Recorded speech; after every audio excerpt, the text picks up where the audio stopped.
London کی ٹھنڈی سرد رات تھی۔ ہوا میں ایک عجیب سا سناٹا، جیسے پورا شہر سو چکا ہو۔ ایک پاکستانی ٹورسٹ ریحان پہلی بار ٹاور آف لندن گھومنے آیا تھا۔ دن بھر وہ قلعے کی تاریخ سنتا رہا، شہزادیوں کے قتل، قیدیوں کی چیخیں اور وہ مشہور وائٹ لیڈی گوسٹ جو رات کے وقت چہل قدمی کرتی دکھائی دیتی ہے۔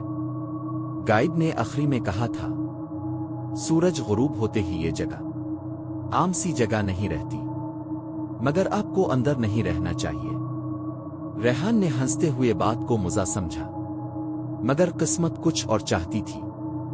سیکیورٹی باہر نکال چکی تھی، لیکن ریحان تصویر لیتے لیتے پیچھے رہ گیا اور مین گیٹ لاک ہو گیا۔ اب وہ اکیلا پورے قلعے کے اندر پھنس چکا تھا۔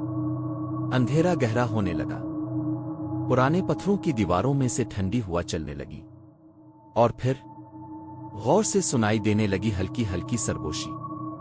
Rayan go back, you don't belong here. ریحان چونک کر آگے بڑھا، مگر سرگوشی پیچھے سے آ رہی تھی۔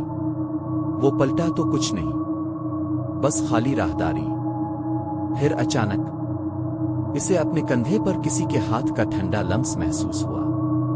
وہ بری طرح گھوم کر کھڑا ہوا۔ سامنے ایک سفید لباس میں عورت کھڑی تھی، قدیم دور کا لباس، سر جائے کا ہوا، ہاتھوں میں زنجیریں۔ ریحان نے ڈرتے ہوئے پوچھا، اب کون ہے؟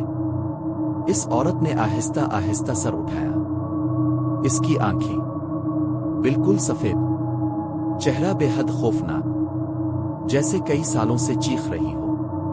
وہ دھیمی آواز میں بولی، میں نے کبھی آزادی نہیں دیکھی، مجھے دھوکے سے یہاں مارا گیا تھا، اور اب جو بھی میری آواز سنتا ہے وہ واپس نہیں جاتا۔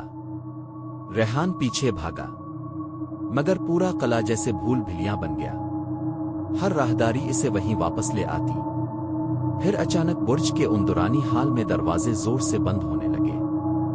بام بام بام، جیسے کوئی طاقتور قوت اندر گھس گئی ہو۔ ریحان نے چلوا کر کہا، کسی کو ہے؟ ہیلپ!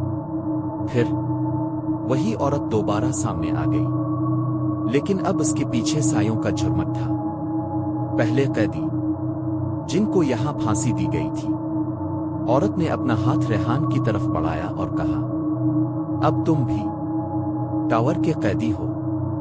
ایک تیز سرد جھونکا آیا، روشنی بجھ گئی، اور ایک چیخ گونجی۔ صبح جب گارڈز نے دروازہ کھولا، ریحان نہیں ملا، صرف اس کے موبائل میں آخر تصویر تھی۔